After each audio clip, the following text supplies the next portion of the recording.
Otep à tous, bien-aimés frères et sœurs. Nous allons aborder un sujet historique. L'histoire, le passé qui vient dans le présent. On va parler d'un homme, Yeltsin. Quand on parle de Yeltsin, on voit un homme qui est soulard, un buveur, qui boit, même à l'étranger.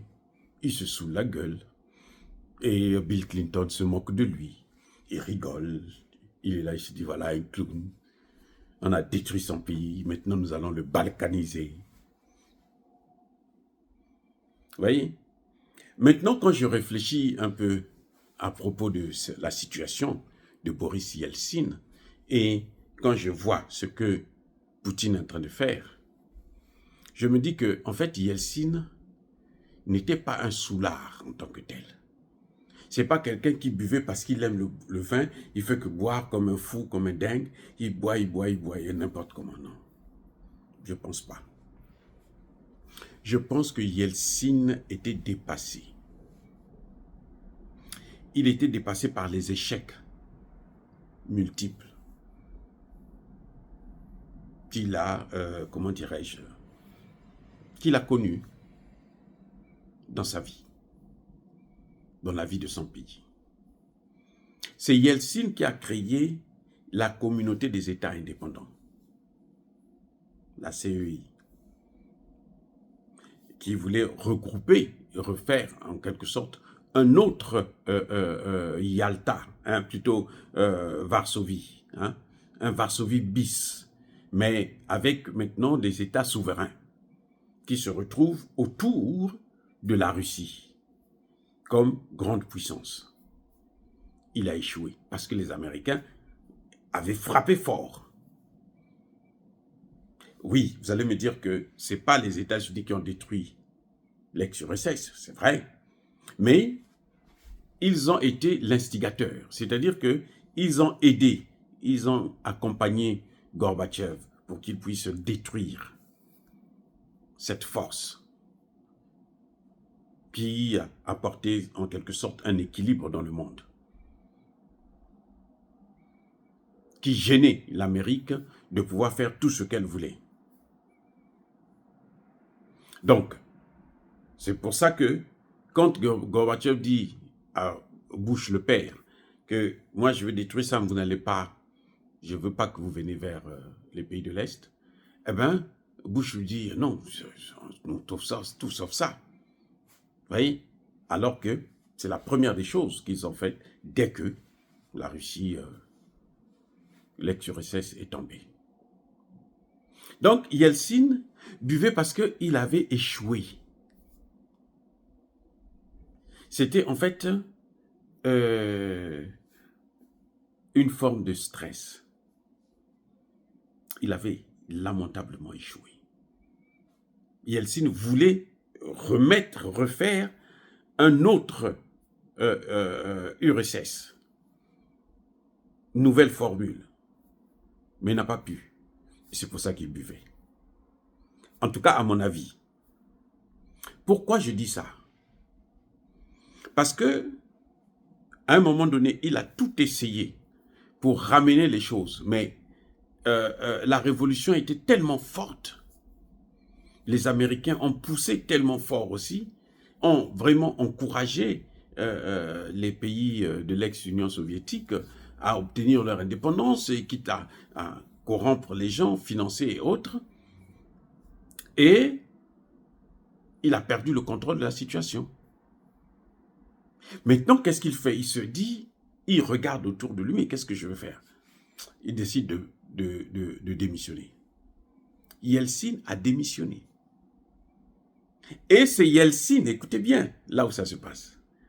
C'est Yeltsin qui a choisi Poutine. Il a regardé autour de lui, il a regardé toute la classe politique, il dit, mais les autres là, si je leur donne, ils vont faire ce que moi j'ai fait et ils vont aggraver la situation. Il faut quelqu'un qui peut remettre les choses en ordre. Et il y avait des gens qui étaient mieux gradés que Poutine. Oui, il y avait des gens qui étaient mieux gradés que Poutine. Mieux, beaucoup plus expérimentés que Poutine. Mais lui, c'est Poutine qui l'a choisi. Et il a donné un message précis à Poutine. Quand Yeltsin transmet le bâton du pouvoir à Poutine, il lui demande de réussir là où lui, il a échoué. Donc, monsieur était conscient. Il n'était pas fou, il était conscient. Mais sauf que les autres étaient plus forts. Parce que les autres étaient là, chaque fois qu'il veut faire quelque chose, les autres mettent des bâtons dans les roues. Et lui, il a choisi Poutine en disant que tu dois faire. Réussir là, moi j'ai échoué. Tu dois relever la Russie. Puisqu'elle est à terre. Moi, je ne peux plus. Yeltsin a reconnu qu'il ne pouvait plus. Et il dit à Poutine, je sais que toi, tu peux. Donc, je te donne le témoin. Allez, vas-y. Voilà comment Poutine rentre maintenant en politique. Mais pour arriver à une telle situation, vous voyez les présidents africains, ils sont tous en train d'échouer là. Tous. Il n'y a pas un seul qui a... Surtout ceux qui sont restés là plus longtemps encore.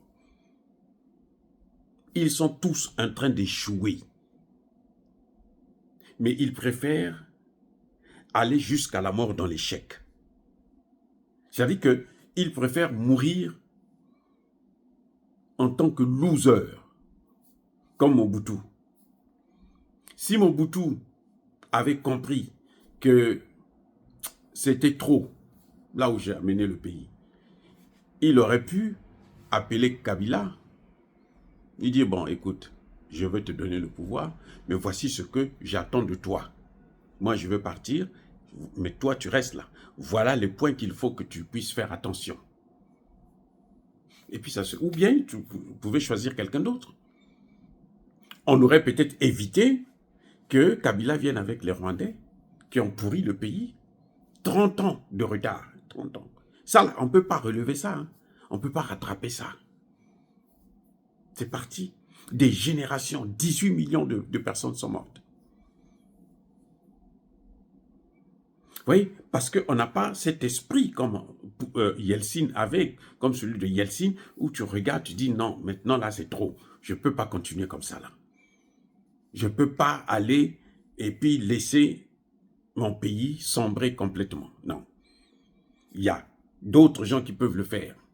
Il regarde autour de lui, il choisit Poutine pour prendre le témoin. Nos dirigeants, c'est ça qui leur manque. Ils sont dans l'erreur. Ils ont compris qu'ils ont échoué. Mais attendez, comment ne pas comprendre qu'on a échoué si son pays est hyper endetté et on ne sait plus comment relever le pays? On peut passer 5 ans, 10 ans, 15 ans, 20 ans. Le pays ne fait qu'aller de dette en dette, de dette en dette, et puis on fait que sombrer. Mais quelqu'un de sérieux, quelqu'un qui a la tête, il va se dire non, non, non, non, non.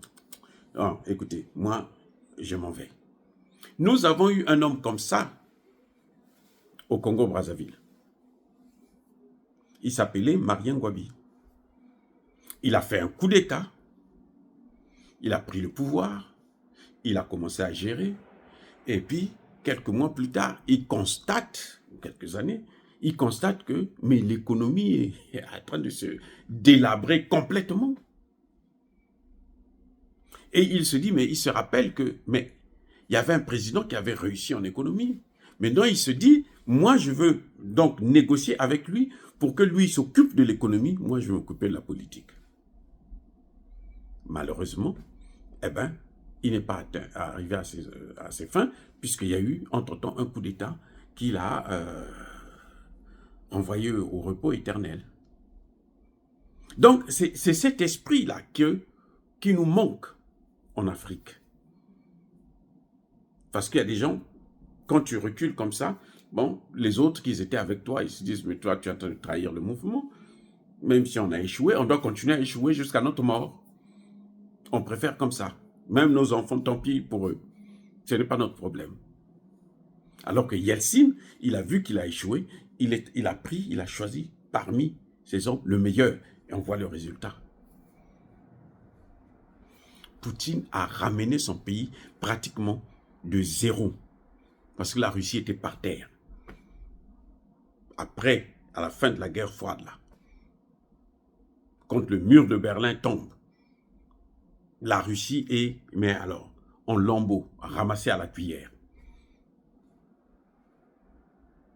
Et Poutine arrive en 2000, 2002 ou 2005 comme ça, là, dès qu'il a commencé là, on a commencé à voir, il a d'abord mis la stabilité, il y a eu la guerre en Tchétchénie, il a mis l'ordre, et puis voilà maintenant la Tchétchénie est aujourd'hui mais un membre très important de la Fédération de Russie.